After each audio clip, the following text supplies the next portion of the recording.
Ambalanirappu saint George Orthodox പള്ളി സഹവികാരി reverend father Rinchu P Koshy Vadakke Thalakkal. വിഷയം വാങ്ങിപ്പോയവർ. ത്രിയേക ദൈവത്തിൻ്റെ വലിയ തിരുനാമത്തിന് മഹത്വമുണ്ടായിരിക്കട്ടെ. ശ്രോതാക്കളായ എല്ലാവർക്കും നമ്മുടെ കർത്താവായ യേശുക്രിസ്തുവിൻ്റെ നിസ്തുല്യനാമത്തിൽ എൻ്റെ സ്നേഹവന്ദനം അറിയിക്കട്ടെ. ഇന്നത്തെ ചിന്തയ്ക്കും പഠനത്തിനുമായി തിരഞ്ഞെടുത്തിരിക്കുന്ന വിഷയം വാങ്ങിപ്പോയവർ എന്നുള്ളതാണ്. മരണവും മരണാനന്തര ജീവിതവും എക്കാലവും മനുഷ്യൻ്റെ ബുദ്ധിക്ക് അതീതമാണ്. മൈക്കൽ ആഞ്ചലോ പറയുന്നുണ്ട്, മരണവും സ്നേഹവും ഉത്തമരെ സ്വർഗത്തിലേക്ക് നയിക്കുന്ന രണ്ട് ചിറകുകളാണ് എന്ന്. മരണം ഒരു യാഥാർത്ഥ്യമാണ്. എന്നാൽ അത് എപ്പോഴെന്നോ എങ്ങനെയെന്നോ എവിടെ വെച്ചോ എന്ന് ആർക്കും പ്രവചിക്കുവാൻ കഴിയുകയില്ല. Death is certain, but the time is uncertain. മനുഷ്യൻ്റെ ജീവിതത്തെ 3 പ്രധാന കാലഘട്ടങ്ങളായി തിരിക്കാം. ഒന്ന്, അമ്മയുടെ ഉദരത്തിൽ ഉരുവാകുന്നത് മുതൽ ദൃശ്യമായ ഈ ലോകത്തിൽ വ്യതിയാനങ്ങൾക്ക് വിധേയനായി ജീവിക്കുന്ന കാലം. 2, ദൃശ്യതയുടെ ലോകത്തിൻ്റെ യവനികയുടെ പിന്നിലേക്ക് മാറുന്ന കാലം മുതൽ നമ്മുടെ കർത്താവായ യേശുക്രിസ്തുവിൻ്റെ മഹത്വപൂർണമായ രണ്ടാമത്തെ വരവ് വരെയുള്ള കാലം. 3, കർത്താവായ യേശുവിനോട് ഒപ്പമുള്ള നിത്യമായ വാസത്തിൻ്റെ കാലം. ഇതിൽ രണ്ടാമത്തെ കാലത്തിൽ മനുഷ്യാത്മാവ് എന്ത് ചെയ്യുന്നു എന്നതിനെക്കുറിച്ച് ക്രൈസ്തവ മതവിഭാഗങ്ങൾക്കിടയിൽ വലിയ തർക്കങ്ങൾ തന്നെ നിലനിൽക്കുന്നു. ആത്മാവ് മൗനതയിലാണ്, അല്ല സ്തുതിക്കുന്ന അവസ്ഥയിലാണ് എന്നൊക്കെ നിരവധിയായ വാദങ്ങൾ നിലവിലുണ്ട്. എന്നാൽ വിശുദ്ധ വേദപുസ്തകം ഈ വിഷയത്തെ എങ്ങനെ പഠിപ്പിക്കുന്നുവെന്ന് നമുക്ക് ചിന്തിക്കാം. ഒന്നാമതായി, സഭ എന്ത് എന്ന് ചിന്തിക്കാം. സഭയെ ദൈവത്തിൻ്റെ മണവാട്ടി, ക്രിസ്തുവിൻ്റെ ശരീരം, ദൈവത്തിൻ്റെ മന്ദിരം മുതലായ നിരവധി പ്രതീകങ്ങളിൽ കൂടി പരിശുദ്ധനായ പൗലോസ് അപ്പോസ്തലൻ വ്യക്തമാക്കുന്നു. ഇതിൽ എഫേസ്യർക്ക് എഴുതിയ ലേഖനം 2-ാം അധ്യായം 20-21 വാക്യങ്ങൾ നമുക്ക് പഠനവിധേയമാക്കേണ്ടതുണ്ട്. ക്രിസ്തു യേശു തന്നെ മൂലക്കല്ലായിരിക്കെ നിങ്ങളെ അപ്പോസ്തലന്മാരും പ്രവാചകന്മാരും എന്ന അടിസ്ഥാനത്തിന്മേൽ പണിതിരിക്കുന്നു.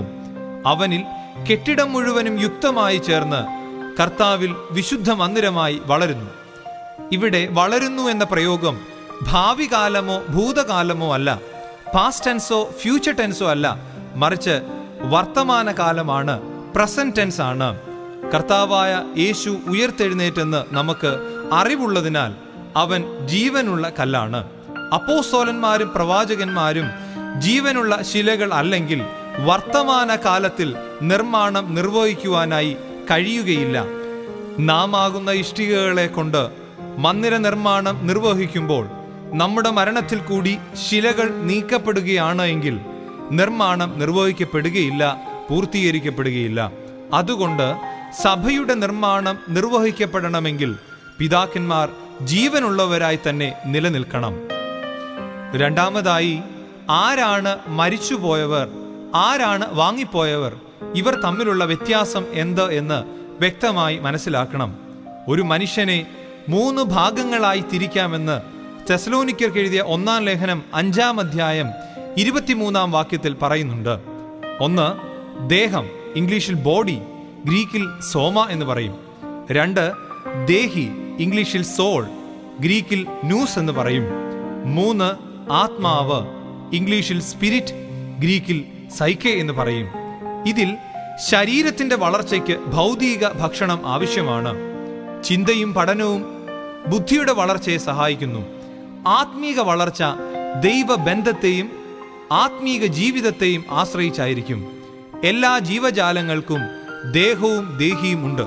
എന്നാൽ ഉൽപ്പത്തി പുസ്തകം 2-ാം അധ്യായം 7-ാം വാക്യത്തിൽ കാണുന്ന പ്രകാരം മനുഷ്യന് മാത്രമേ ദൈവാത്മാവ് ഉള്ളൂ. തോട്ടത്തിന്റെ നടുവിൽ നിൽക്കുന്ന വൃക്ഷത്തിന്റെ ഫലം തിന്നുന്ന നാളിൽ മരിക്കും എന്ന് ദൈവം കൽപ്പിച്ചു. ആദാം കന്നി തിന്നു, മരണം ആസ്വദിച്ചില്ല. പുതിയ നിയമത്തിൽ പാപത്തിന്റെ ശമ്പളം മരണമെന്ന് റോമർക്കെഴുതിയ ലേഖനം 6-ാം അധ്യായം 23-ാം വാക്യത്തിൽ കാണുന്നുണ്ട്. ഇവിടെയും ശരീരപ്രകാരമുള്ള മരണമല്ല കാണുന്നത്. അതിനാൽ തന്നെ 2 തരമുള്ള മരണം ഉണ്ട്. 1, ലാസറിന്റെ മരണം അല്ലെങ്കിൽ പള്ളിപ്രമാണിയുടെ മകളുടെ മരണം. ഇവിടെ പ്രാണൻ ദേഹത്ത് നിന്ന് മാറ്റപ്പെടുമ്പോഴുള്ള മരണം. 2, പാപം ചെയ്തതിൻ്റെ ഫലമായുള്ള മരണം. തെസ്സലോനിക്കർക്ക് എഴുതിയ 1-ാം ലേഖനം 5-ാം അധ്യായം 6-ാം വാക്യം, കാമുകിയായവളോ ജീവിച്ചിരിക്കയിൽ തന്നെ ചത്തവൾ, ശരീരം ജീവനോടിരിക്കെ തന്നെ മരിച്ച അവസ്ഥ. ആത്മാവ് ദൈവ സംസർഗത്തിൽ നിന്ന് അകലുമ്പോൾ ഈ മരണം സംഭവിക്കുന്നു. ഇതാണ് ഏദൻ തോട്ടത്തിൽ ആദാമിന് സംഭവിച്ച മരണം.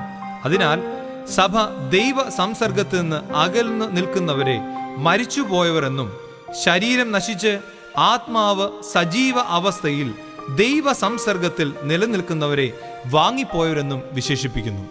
മൂന്നാമതായി, വിശ്വാസിക്ക് മരണമില്ല എന്ന് നാം മനസ്സിലാക്കണം.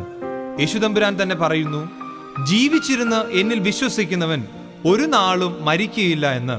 യോഹന്നാന്റെ സുവിശേഷം 11-ാം അധ്യായം 26-ാമത്തെ വാക്യം. ശരീരം നശിച്ചേക്കാം, എന്നാലും ആത്മാവ് ദൈവ സംസർഗത്തിലാണ്, സജീവതയിലാണ്. വലതുവശത്തെ കള്ളനോട് കർത്താവ് പറയുന്നുണ്ട്, ലൂക്കോസിന്റെ സുവിശേഷം 23-ാം അധ്യായം 43-ാമത്തെ വാക്യം, ഇന്ന് നീ എന്നോടുകൂടെ പറുദീസയിൽ ഇരിക്കുമെന്ന്. ഇവിടെ ഇന്ന് എന്ന പ്രയോഗം വളരെ അർത്ഥവത്താണ്. കർത്താവിന്റെ രണ്ടാമത്തെ വരവിനെ തുടർന്നുള്ള കാലത്തെക്കുറിച്ചല്ല ഇത് പറയുന്നത്. അതുകൊണ്ടാണ് ഫിലിപ്പിയർക്ക് എഴുതിയ ലേഖനം 1-ാം അധ്യായം 23-ാം വാക്യത്തിൽ പൗലോസ് അപ്പോസ്തലൻ തന്റെ വലിയ ഒരു ആഗ്രഹത്തെക്കുറിച്ച് പറഞ്ഞിരിക്കുന്നു. വിട്ടുപിരിഞ്ഞ് ക്രിസ്തുവിനോടുകൂടി ആയിരിക്കുവാൻ എനിക്ക് കാംക്ഷയുണ്ട്. അത് അത്യുത്തമമല്ലോ. മരണത്തിന് ഈ ശരീരത്തെ വിധേയമാക്കിയിട്ട് ഇതിൽ നിന്ന് വേർപിരിഞ്ഞ് കർത്താവിനോടുകൂടി ആയിരിക്കുവാനുള്ള ആഗ്രഹം. വീണ്ടും കർത്താവ് തന്നെ വാങ്ങിപ്പോയവരെ ജീവനുള്ളവർ എന്ന് വിളിക്കുന്നുണ്ട്. വാങ്ങിപ്പോയ അബ്രഹാമിനെയും ഇസഹാക്കിനെയും യാക്കോബിനെയും ജീവനുള്ളവർ എന്ന് കർത്താവ് വിളിക്കുന്നതായി വിശുദ്ധ ലൂക്കോസ് എഴുതിയ സുവിശേഷം 20-ാം അധ്യായം 37-38 വാക്യങ്ങളിൽ കാണുന്നുണ്ട്. അതുകൊണ്ട് ദേഹം മരിച്ചതിനാൽ ആത്മാവ് മരിക്കയില്ല, വിശ്വാസിക്ക് മരണമില്ല എന്ന് വ്യക്തമാണ്. നാലാമതായി, വാങ്ങിപ്പോയവർക്ക് നമ്മെ അറിയുവാനും ക്രിയാത്മകമായി പ്രതികരിക്കുവാനും കഴിയും എന്ന് നാം മനസ്സിലാക്കണം. യേശുദമ്പുരാൻ ലാസറിന്റെ കല്ലറയ്ക്കലെത്തി ലാസറിനെ വിളിക്കുന്നുണ്ട്. ലാസർ പുറത്തു വരുന്നു. സജീവതയിൽ ആത്മാവ് സ്ഥിതി ചെയ്തില്ല എങ്കിൽ ആ വിളി കേൾക്കുവാനും പ്രതികരിക്കുവാനും കഴിയുകയില്ല. ഈ സംഭവത്തെ ദൈവവിളിയുടെ ഒരു ഉദാഹരണമായി വ്യാഖ്യാനിക്കുന്നു. വിശുദ്ധ ലൂക്കോസ് എഴുതിയ സുവിശേഷം 9-ാം അധ്യായം 31-ാം വാക്യത്തിൽ, മറുരൂപമലയിൽ പ്രത്യക്ഷപ്പെട്ട മോശയും ഏലിയാവും സംസാരിച്ചത് യെരുശലേമിൽ വെച്ച് യേശുവിന് പ്രാപിക്കുവാനുള്ള നിര്യാണത്തെക്കുറിച്ചാണ്. ഭൂതകാലത്തിലെ, അതായത് ഫ്യൂച്ചറിലെ ഒരു കാര്യത്തെക്കുറിച്ച് ആണ്. ശൗൽ രാജാവിന്റെ മരണത്തെക്കുറിച്ച് അറിയിക്കുന്നത് വാങ്ങിപ്പോയ ശമൂവേൽ പ്രവാചകനാണ്.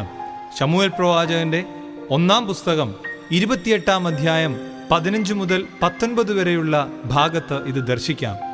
പ്രതികരിക്കുവാൻ കഴിയാത്ത ശിലകളായിരുന്നു വാങ്ങിപ്പോയവർ എങ്കിൽ കർത്താവ് മരണശേഷം പാതാളത്തിൽ പോയി നടത്തിയ പ്രസംഗം വൃഥാവാകുമായിരുന്നു.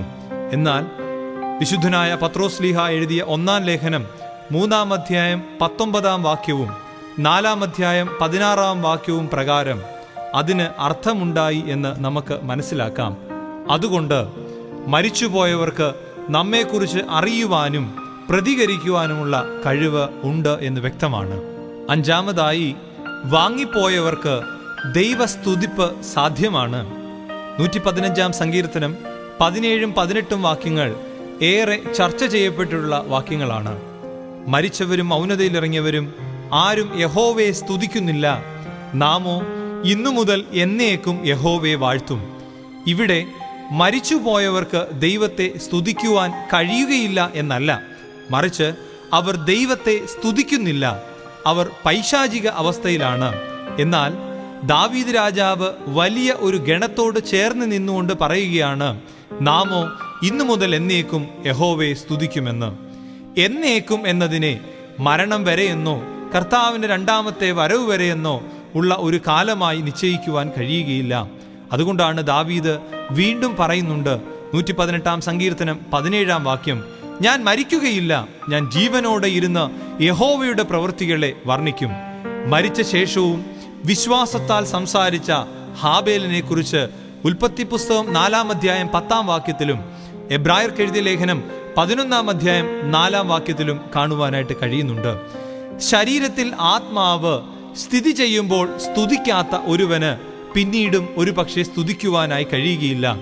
എന്നാൽ ഫിലിപ്പിയർക്കെഴുതിയ ലേഖനം 1-ാം അധ്യായം 4-ാം വാക്യപ്രകാരം നല്ല പ്രവൃത്തികൾ ആരംഭിച്ചവർ കർത്താവിൻ്റെ നാളോളം അതിനെ തികയ്ക്കും എന്ന് ഉറപ്പായിട്ട് വിശ്വസിക്കുന്നു.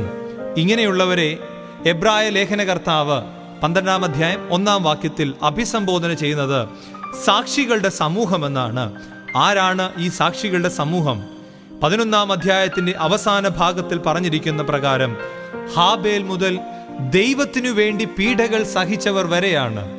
അവരെല്ലാം തന്നെ ശരീരം വിട്ടവരും ശരീരം വിടാത്ത നമുക്ക് ചുറ്റും നിൽക്കുന്നവരുമാണ്. അവർ എപ്പോഴും കർത്താവിനോട് ഒപ്പം ഇരിക്കുകയാണ്. തെസ്സലോനിക്കർക്ക് എഴുതിയ 1-ാം ലേഖനം 4-ാം അധ്യായം 17-ാം വാക്യം. അവിടെ അവർ ദൈവത്തോട് നിരന്തരം സംസർഗം പുലർത്തുകയാണ്, ദൈവത്തെ സ്തുതിക്കുകയാണ്.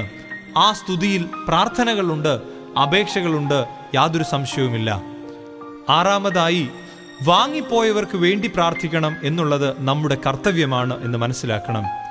ഒരേ ശരീരത്തിന്റെ അംശികളും ഒരു ശരീരത്തിന്റെ പല അവയവങ്ങളുമാണ്. ഒരു അവയവത്തെ കരുതുക എന്നുള്ളത് മറ്റൊരു അവയവത്തിന്റെ ഉത്തരവാദിത്തമാണ്. മുഖത്തിന് നേരെ വരുന്ന ശത്രുവിനെ തടുക്കുക എന്നത് കൈയുടെ കടമയാണ്. അതുപോലെ മറ്റൊരു സഹോദരന് വേണ്ടി പ്രാർത്ഥിക്കുക, അവന് വേണ്ടി പ്രവർത്തിക്കുക എന്നത് നമ്മുടെ കടമയാണ്. നമ്മുടെ പ്രാർത്ഥനകൾ കൈക്കൊള്ളണമോ തള്ളിക്കളയണമോ എന്നത് ദൈവത്തിന്റെ ഹിതമാണ്. അവിടെ വാങ്ങിപ്പോയവരെന്നോ ജീവനോടിരിക്കുന്നവരെന്നോ ഉള്ള അതിർത്തികൾക്ക് സ്ഥാനമില്ല. വാങ്ങിപ്പോയവർക്ക് വേണ്ടി പ്രാർത്ഥന നടത്തുന്നതിൻ്റെ നിരവധി ഉദാഹരണങ്ങൾ നമുക്കറിയാം. 1-ാമതായി വാങ്ങിപ്പോയ യാക്കോബിന്റെ ശരീരത്തിനോട് ഒത്തിരുന്നുകൊണ്ട് 70 ദിവസം ഇസ്രയേൽ മക്കൾ വിലാപം കഴിക്കുന്നുണ്ട്. ഉൽപ്പത്തി പുസ്തകം 50-ാം അധ്യായം 3-ാം വാക്യം.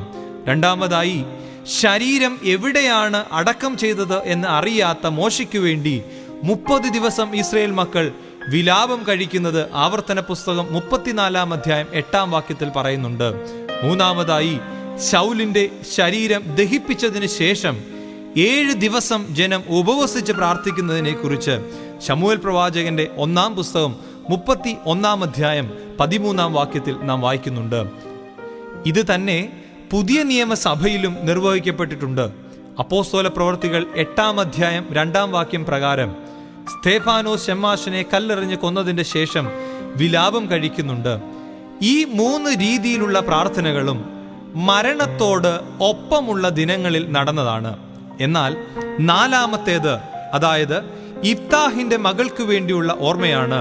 അത് എല്ലാ വർഷവും മരണദിനത്തിൽ ആചരിക്കുന്നതായി ന്യായാധിപന്മാരുടെ പുസ്തകം 11-ാം അധ്യായം 40-ാം വാക്യത്തിൽ നാം വായിക്കുന്നുണ്ട്.